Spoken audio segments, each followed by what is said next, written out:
Ben, tu sais ce qui s'est passé ici, le 4 juillet, c'était la fête de l'indépendance. Et moi, je me suis Oui, retrouvé avec un groupe d'amis, tous des parents. oui. Et il se fait que dans notre échange, pendant qu'on était en train de dîner, et la conversation a tourné autour de nos enfants. Mhm. Et pendant qu'on on parlait, je me suis rendu compte que nous tous, nous avions les mêmes problèmes. C'est seulement, je vais dire, les ambitions de nos enfants ou leurs intérêts étaient différents. Oui, Mais nous, les parents, on avait le même souci. Soit les enfants, ils obéissaient pas, soit ils écoutaient pas ce qu'on leur disait, ils faisaient ce oui. qu'ils veulent. Et puis, je me suis dit, j'étais en France, je suis aux États-Unis, ceux qui sont en Angleterre, ceux qui sont en Belgique, nous avons tous la même situation. Qu'est-ce qui se passe, coach? Nous sommes tous mauvais. Oh. Alors, alors, je pense qu'il y a une chose qui est très importante, c'est que il, alors, ce n'est pas un métier d'être parent. Moi, je dis toujours, parce que dedans, il y a de l'émotion. Donc, je pense que chaque parent fait du mieux qu'il peut. Mhm. Chaque situation est différente, chaque culture, chaque éducation est différente. Wow. Qu'est-ce qui se retrouve en fait? Ce qui se retrouve à un moment donné, c'est que il y a quelque chose qui a été mis en place depuis la naissance et qui fonctionne très bien. Mm. C'est-à-dire que, je dirais, il y a même une position. Il y a le parent qui a une Mm. position un peu plus haute, Ouais, l'enfant qui a besoin de son parent. D'accord? Depuis sa naissance, s'il veut, ouais. quelque part, s'il veut survivre, s'il veut vivre, il a besoin de son parent. Et donc, il y a à un moment donné ce changement qui fait que, à partir du moment où il devient adolescent, et quelque part c'est un signe de bonne santé, eh Mhm. bien, en fait, c'est le rapport qui change. Le rapport qui change parce que il a besoin d'autre chose. D'accord. Euh, je parle toujours qu'on crée une bulle de protection pour son enfant Mhm. et cette bulle, elle est petite ou grande en fonction de chaque parent. Et à un D'accord. moment donné, eh bien, il est à l'étroit dans cette bulle. Et donc, qu'est-ce qu'il fait? Il craque la bulle. Ça peut être aussi un vêtement qui s'en va. Et Mhm. il se retrouve, entre guillemets, à l'air libre. D'accord. Et là, généralement, c'est l'excitation. C'est la folie, c'est la découverte. Et c'est surtout l'inconscience quand même. Et en même temps, s'il a craqué cette bulle, c'est il a ce sentiment de puissance. De puissance, que ce soit chez les garçons parce que d'un point de vue taille, d'un point de vue musculature, oui, Ils prennent de la forme. ils prennent la forme. Mhm. Et chez une jeune fille, c'est autre chose. Ce sera beaucoup plus. Alors, ça va d'abord être dans sa féminité. Donc, qui dit féminité dit séduction. Qui dit séduction, c'est aussi une forme de puissance. D'accord? D'accord. Et donc, il sort de sa bulle et il avance. Et il ne tient pas compte de son parent, puisque, comme je disais, il a une certaine confiance et il a une certaine excitation à aller voir tout ce qui se passe. Et D'accord. donc, et ça peut être du jour au lendemain. OK. Et le parent n'est pas préparé. Parce que c'est pas le parent qui décide, évidemment.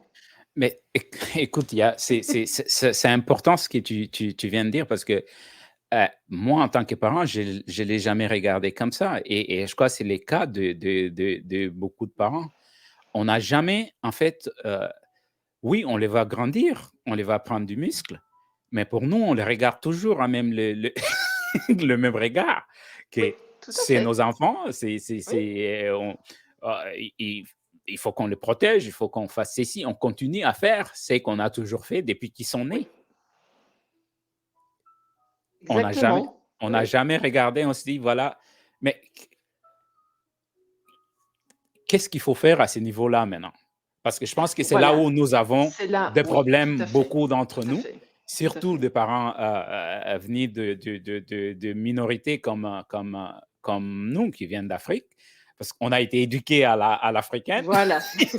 on, Tout à fait.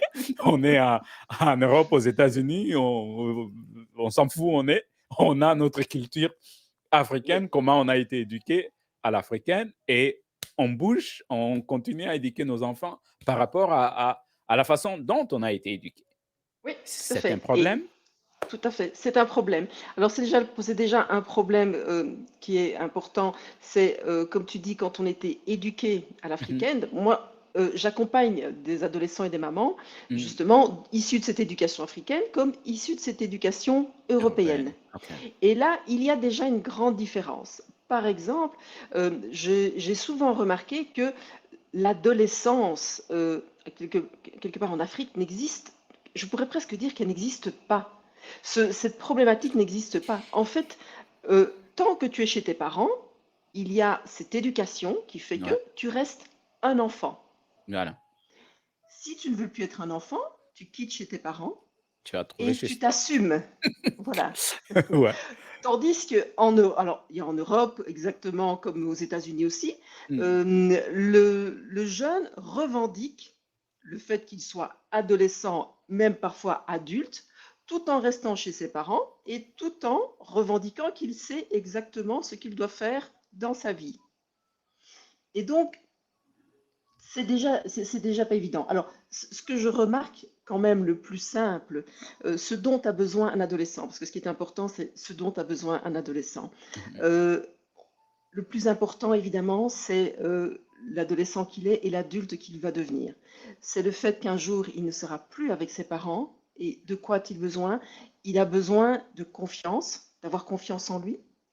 Il a besoin de connaître aussi les limites. Donc, les limites, les règles, parce qu'il va, à un moment donné, il va être confronté à ça. Ouais. Mais il a besoin aussi de se connaître et de connaître sa valeur. Je dis toujours, on accompagne son adolescent pour qu'il ait confiance en lui, qu'il ait confiance en la vie, qu'il Mmh. ait confiance en son avenir, mais aussi il y a ce qu'on appelle l'estime. Alors souvent on fait un amalgame, l'estime, la confiance. Ouais. Alors, et j'aime bien de dire ça aux parents parce que quand il y a un problème de confiance, c'est normal. Il apprend, il trébuche, il a des échecs, il a des réussites, donc la Mmh. confiance, ça va, ça vient. L'estime, c'est là où les parents interviennent vraiment. D'accord. Voilà, l'estime de soi, c'est une Mmh. question d'amour de soi, c'est une question de valeur. Et donc, comment faire pour que son adolescent ait cette estime de lui qui va vraiment lui permettre déjà de faire attention à lui. Mmh. Vous voyez? C'est ça qui est important, qui va faire en sorte qu'il va prendre soin de lui, qui va pas se laisser influencer, qui ne va pas faire des mauvais choix pour lui. Alors, on n'est pas à l'abri, Mmh. mais tant qu'à faire, on va essayer quand même de l'aider. Et moi, ce que j'aime bien dire aux parents, c'est comment faire pour maintenir cette estime de lui-même. De lui-même. Alors, il y a trois ingrédients. Le D'accord. premier,